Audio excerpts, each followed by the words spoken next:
start with the name of Allah, who is Rahman and Rahim. Today, our topic of discussion is mechanical engineering. We have to understand what is meant by mechanical engineering. So, in mechanical engineering, we are studying about machine designing, manufacturing process, and installation of mechanical equipment. In mechanical equipment, there are two categories. One is called static equipment and other is called rotary equipment. Like in static equipment, there is no rotational motion, like vessels, like storage tanks. In rotary equipment, there is rotational motion. And the examples of rotational or rotary equipment like pump, compressor, turbines. Like I have mentioned here, including static equipment and rotary equipment. I will also discuss this topic in my native language, in Sindhi language. ठीक है बाबा. Mechanical engineering में असां छा कंदा आहियूं, machine designing जे बारे में पढ़ंदा आहियूं, मैन्युफैक्चरिंग जे बारे में पढ़ंदा आहियूं, काशी नई ठाहियूं था, इंस्टॉलेशन कयूं था कि मैकेनिकल इक्विपमेंट जी, उन में स्टैटिक थी विया, रोटरी थी विया, ठीकु आहे. And analysing problems. हाणे जॾहिं का शइ रोटेट थी करे, का शइ कमु थी करे, छा कंदा आहियूं, उन में को न को प्रॉब्लम ईंदो आहे. उन्हनि खे बि छा कंदा आहियूं, पहिरियों प्रॉब्लम्स खे ट्रेस कंदा आहियूं, उन्हनि खां पोइ उन्हनि खे टैकल कंदा आहियूं. ठीकु आहे बाबा. एनालाइज़िंग प्रॉब्लम्स एंड डिफिशंसीज़ माना जेके उन जी इफिशंसीअ खे डिक्रीज़ कनि. ठीकु आहे बाबा. And to develop solutions to resolve such type of problems. माना अहिड़ियूं कुझु स्ट्रेटजीज़ ठाहियूं, अहिड़ा कुझु प्रॉब्लम्स जा सॉल्यूशंस ठाहियूं जेके असांखे उनखे रिज़ॉल्व करण में हेल्प कनि. Conducting different experiments and evaluations to improve and innovative product design. बाबा पाण छा कंदा आहियूं, कंहिं बि प्लांट में कमु कंदा आहियूं त असांजी कोशिशि इहा हूंदी आहे त असांजो प्रोडक्ट जेका आहे मैक्सिमम थिए ऐं डाउन टाइम जेको हुजे असांजो घटि हुजे.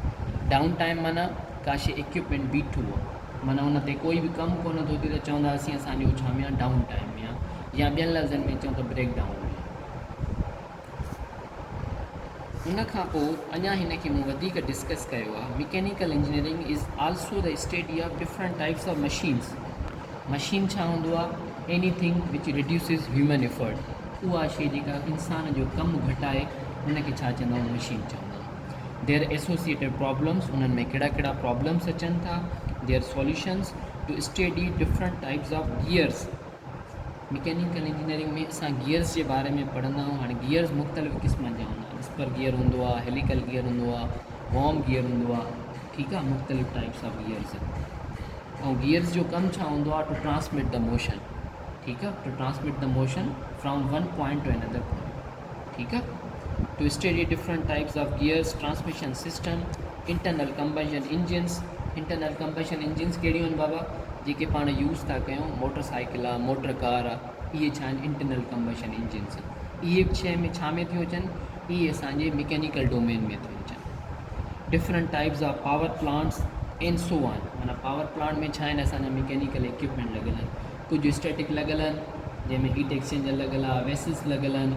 कुझु असांजा rotary equipment like steam turbine लॻल आहे, गैस टर्बाइन लॻल आहे, and so on. Now we will discuss mechanical engineering job domain. इन जे चवण जो मक़सदु इहो आहे, हेडिंग जो मफ़हूम इहो आहे त असां मैकेनिकल इंजीनियरिंग कहिड़े कहिड़े जाइ ते कमु करे सघूं था. The mechanical engineer may work in many domains respect to their scope of work and job responsibilities. The job domains are, इन्हनि में कुझु शयूं ठाहियूं था जंहिंमें एज़ अ मैकेनिकल इंजीनियर असां कमु करे सघूं था. हीअ ॾिसो था, तमामु घणा 10 डिसिप्लिन आहिनि, 10 जॉब्स आहिनि जंहिंमें तव्हां एज़ अ मैकेनिकल इंजीनियर कमु करे सघो था. पहिरियों as a design engineer.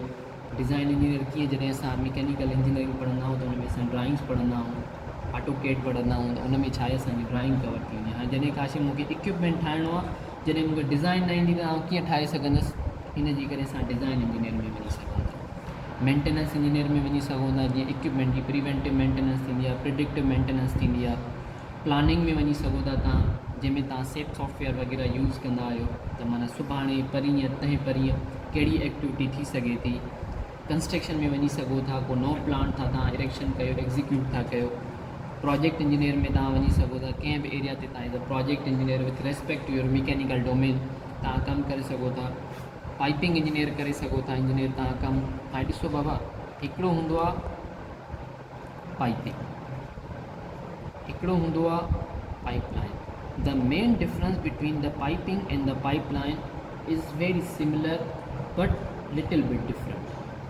Piping छा हूंदी आहे, कंहिं बि तव्हां प्लांट में अंदरि को पाइप यूज़ कयो उनखे छा चवंदा आहियूं, पाइपिंग चवंदा आहियूं। पर पाइपलाइन जेका आहे साॻियो ई मटीरियल, पर तव्हां प्लांट जी एरिया खां या उन जी विसिनिटीअ खां तव्हां ॿाहिरि यूज़ कयो उनखे छा चवंदा आहियूं, पाइपलाइन। ठीकु आहे बाबा, त माना the piping is used inside the plant, whether pipeline is used outside the plant. Clear आहे? उन खां पोइ छा आहे स्ट्रक्चर इंजीनियर, जंहिंखे असां चवंदा आहियूं स्टील स्ट्रक्चर इंजीनियर। ठीकु आहे, या जीअं चवंदा आहियूं स्टील स्ट्रक्चर इरेक्शन, जंहिंमें रिविट्स वग़ैरह यूज़ कंदा आहियूं as a permanent joint to tie their joint या टू टाई देयर स्ट्रक्चर्स। उन खां पोइ तव्हां इन्वेंट्री में वञी सघो था, जंहिंमें तव्हां वेयर हाउस में तव्हां कमु करे सघो था एज़ अ मैकेनिकल इंजीनियर।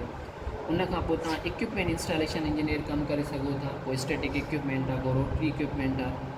ठीकु आहे बाबा, उन खां पोइ तव्हां एज़ अ पाइपलाइन इंजीनियर कमु करे सघो था।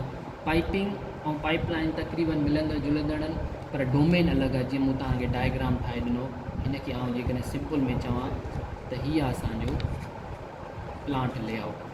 The piping is used inside the plant and the pipeline is used outside the plant. This is the main difference between piping and pipeline. This is all from my side. Thank you so much, and we will together in next session inshallah. Thank you so much.